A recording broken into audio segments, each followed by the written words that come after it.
মর্মান্তিক এই ঘটনাটি ঘটেছে গতকাল বৃহস্পতিবার বিকাল 5টায় দক্ষিণ আফ্রিকার কেপটাউনের অদূরে বুস্টার থেকে কিছুটা সামনে এগিয়ে গেলেই ডিডুরেন্স এলাকা। সেই ডিডুরেন্স এলাকাতেই গতকাল এই ঘটনাটি ঘটে বিকাল 5টার সময়। প্রাথমিকভাবে সবাই ধারণা করেছিল যে ঘটনাটি শুধুমাত্র একটি ডাকাতির পরিকল্পনা ছিল, কিন্তু না। সম্পূর্ণ ভিডিওটি যখন দেখা যায় তখন বোঝা যায় যে ডাকাতি করার শেষে তারা সবকিছু লুটপাট করে যখন নিয়ে যাচ্ছিল, একজনই ফিরে এসে আবার তাদের দুজনকে গুলি করেছে। এক প্রকার বলা চলে টার্গেট কিলিং ছিল এটা। এখানে কিন্তু 3জন ছিল দোকানের মধ্যে, একজনকে কিছু করেনি, একজন জাস্ট আহত হয়েছে, আর বাদ বাকি 2জন স্পট ডেড হয়ে গেছে জাস্ট এদের কারণে।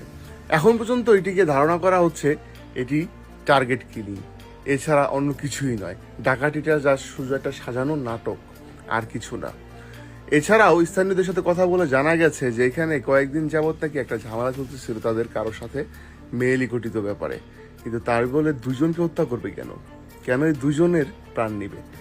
নিহত 2জনের মধ্যে একজনের নাম এমদাদুল, আরেকজনের নাম বেলাল। একজনের বাড়ি শরীয়তপুর, যার নাম বেলাল, আরেকজনের দেশের বাড়ি হচ্ছে কিশোরগঞ্জ, যার নাম হচ্ছে এমদাদুল। পরিশেষে আমরা জানাই এইটুকুই, দক্ষিণ আফ্রিকাতে সেফলি থাকার চেষ্টা করবেন। আগের মতো আর সেই পরিস্থিতি দক্ষিণ আফ্রিকাতে নাই। নতুন করে আসার আগে অবশ্যই চিন্তা করে আসবেন।